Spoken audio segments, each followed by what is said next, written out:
चले वतन की ओर डाल के प्रेम की डोर, हम चले वतन की ओर डाल के प्रेम की डोर, बाबा खींच रहा है आज सहज ही अपनी ओर, हम चले वतन की ओर।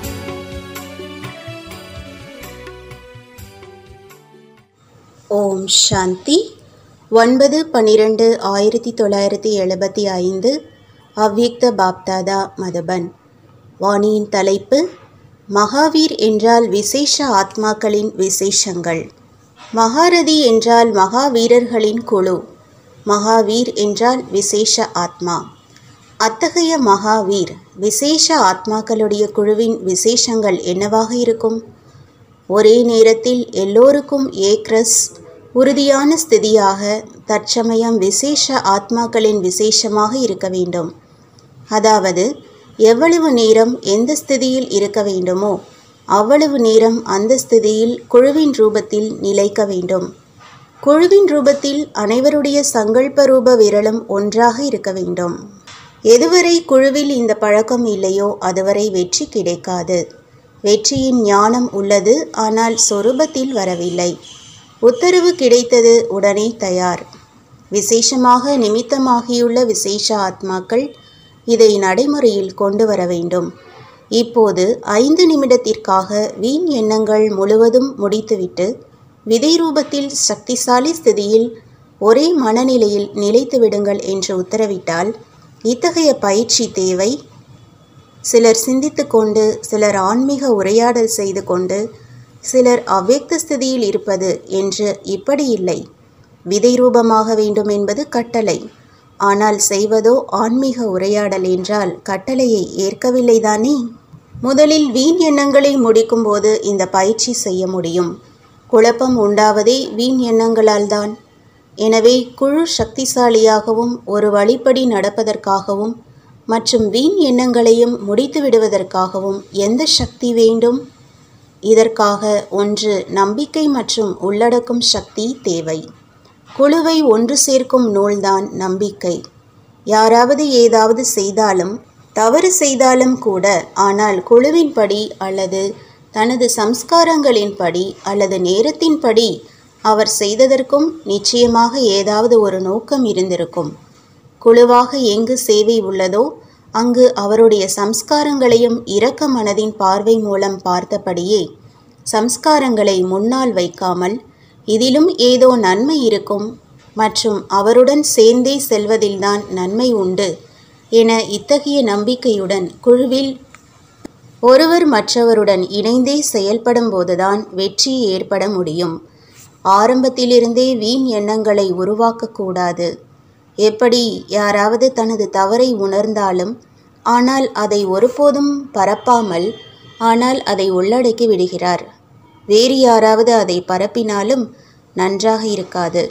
இவ்விதமாக பிறரது தவறையும் தனது தவறு என்று நினைத்து பரப்பாமல் இருக்க வேண்டும்.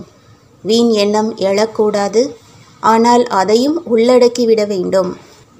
ஸ்நேகத்தின் சக்தி மூலம் சரி செய்துவிட வேண்டும். எப்படி லௌகீகத்திலும் கூட வீட்டு விஷயங்களை வெளியில் சொல்வதில்லை, இல்லையேல் இதனால் குடும்பத்திலும் குழப்பம் உண்டாகிவிடுகிறது.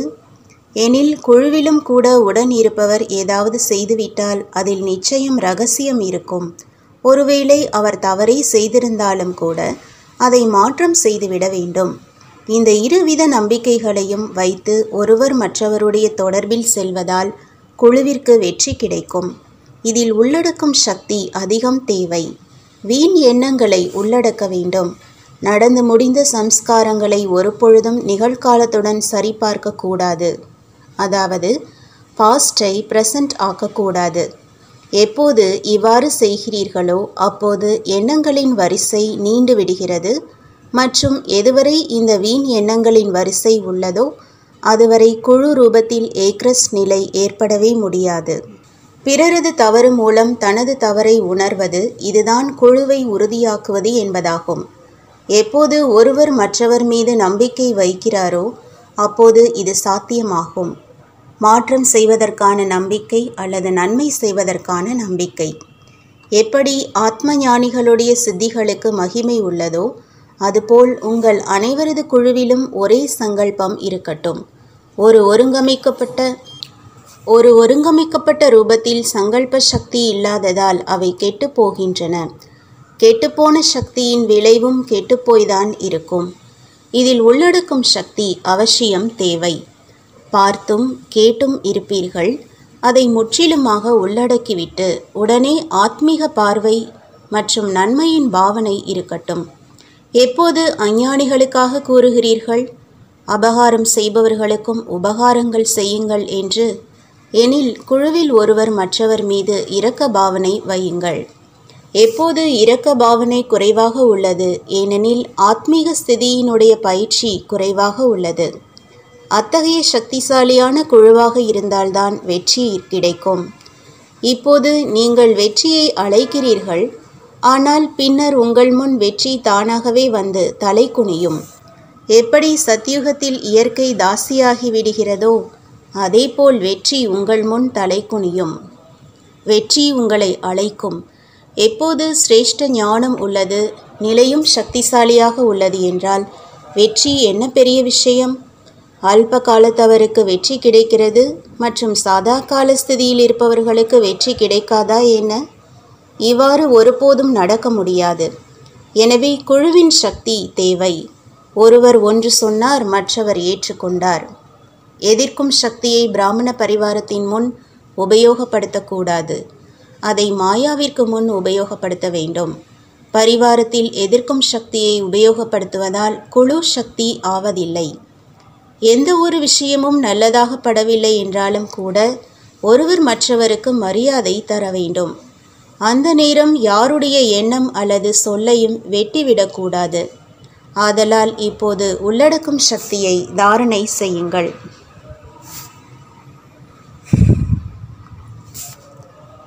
சாக்கார தந்தையை பார்த்தீர்கள் தானே?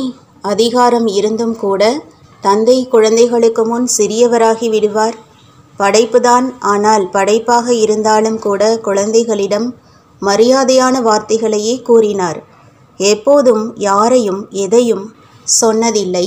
அதிகாரம் இருந்தபோதிலும் அதிகாரத்தை அவர் உபயோகப்படுத்தவில்லை என்றால் தங்களுக்குள் சகோதரன் சகோதரி என்ற தொடர்பு எப்படி இருக்க வேண்டும்? குழு ரூபத்தில் பிராமண குழந்தைகள் உங்களுடைய தொடர்பினுடைய மொழியும் அவ்வியக்த உணர்வுடன் இருக்க வேண்டும். அதாவது ஃபரிஷ்தா அல்லது ஆத்மாக்களுடன் பேசிக் கொண்டிருப்பது போல். யாராவது சொல்ல கேட்ட பிறரது தவறுகளை எண்ணத்தால் கூட ஸ்வீகாரம் செய்யக்கூடாது மற்றும் செய்விக்கவும் கூடாது. எப்போது இத்தகைய ஸ்திதி இருக்குமோ அப்போதுதான் தந்தைக்கு குழுவின் மீது என்ன சுப விருப்பம் உள்ளதோ அது நடைமுறையில் சாத்தியமாகும். ஒரு வழியின் நூலாக இருக்கட்டும் மற்றும் சம்ஸ்காரங்களும் அருகில் வரட்டும். அப்போதுதான் மாலையும் அழகாக இருக்கும். மணி தனியானது அல்லது நூல் தனித்தனியானது என்றால் மாலை அழகாக இருக்காது. இப்போது பிரத்யக்ஷதாவின் வருடத்தை கொண்டாடுவதன் மூலம் முதலில் தனக்குள் அல்லது நிமித்தமான சேவாதிரைகளுடைய குழு ரூபம் மூலம் இந்த சக்தியும் பிரத்யக்ஷம் ஆக வேண்டும். ஒருவேளை தனக்குள் இந்த சக்தி பிரத்யக்ஷம் ஆகவில்லை என்றால் தந்தையின் பிரத்யக்ஷம் செய்வதில் எந்த அளவு வெற்றி பெற விரும்புகிறீர்களோ அந்த அளவு ஆக முடியாது. டிராமாவின்படி ஆக வேண்டும், அதுவோ ஆகியே தீரும். ஆனால் நிமித்தமாகியுள்ளவர்களுக்கு நிமித்தமானதன் பலன் தெரியட்டுமே. அது நடக்கவில்லை, விதி செய்து கொண்டுள்ளது. ஆதலால் குழு ரூபத்தில் அத்தகைய விசேஷ முயற்சியின் கொடுக்கல் வாங்கல் மற்றும் நினைவு யாத்திரையின் நிகழ்ச்சி நடத்த வேண்டும். விசேஷ முயற்சி அல்லது விசேஷ அனுபவங்களை தங்களுக்குள் கொடுக்கல் வாங்கல் நடக்கட்டும்.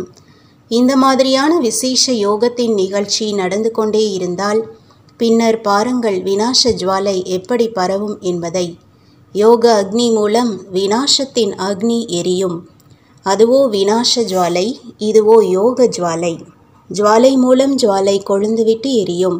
உங்களுடைய யோகம் சாதாரண ரூபத்தில் இருந்தது என்றால் ஜுவாலையும் கூட சாதாரணமாகத்தான் இருக்கும். குழு சக்திசாலியாகட்டும். எப்படி ஏதாவது ஒரு பொருள் செய்வதானால் அதில் தண்ணீர் வேண்டும், நெய் வேண்டும், உப்பு வேண்டும், இல்லையேல் அதை செய்ய முடியாது. அதேபோல் ஒவ்வொருவருக்குள்ளும் அவரவர் விசேஷம் உள்ளது. ஆனால் இங்கோ எல்லா விசேஷங்களின் குழு வேண்டும். ஏனென்றால் நேரமும் இப்போது சவால் விட்டு கொண்டிருக்கிறது. நல்லது. ஓம் சாந்தி. तुम बच्चों को तो सर्विस करनी है, जो बाबा कहते हैं सबको ये बताओ कि देखो तुम्हारा एम एंड ऑब्जेक्ट ये है, एक गीता है बढ़िया, ये राजयोग है ना बच्चे। कैसे है राजयोग? बिल्कुल सहज है कि बाप को याद करो तो ये वैसा मिलेगा तुमको। ओम शांति।